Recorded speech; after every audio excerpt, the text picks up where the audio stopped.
Struggling with dense study material?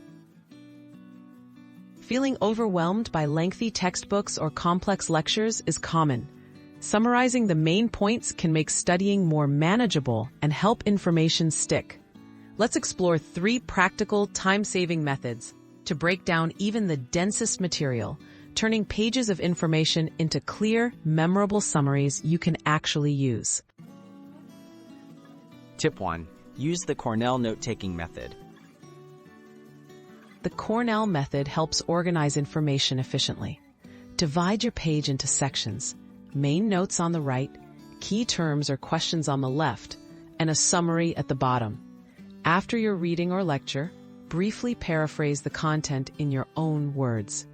This structure encourages active recall and simplifies reviews later. Tip 2. Make mind maps.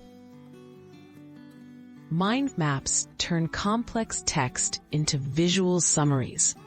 Start with the central topic in the middle. Then draw branches for main ideas and supporting details. Use keywords and short phrases.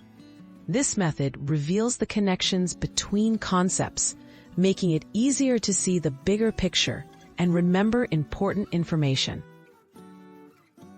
Tip 3. Summarize using the Feynman Technique. The Feynman Technique involves explaining the material as if teaching it to someone else, using simple language. After your reading, write or say a plain language summary. If you hit a stumbling block, revisit the material and refine your explanation. This process quickly reveals gaps in your understanding and solidifies your grasp of key ideas. Make summarizing a habit. Breaking information into digestible summaries doesn't have to take hours. With these 3 techniques, you'll actively engage with your study material, improving both understanding and retention. Try each method and discover which fits your learning style best. A little practice turns overwhelming content into memorable, manageable knowledge.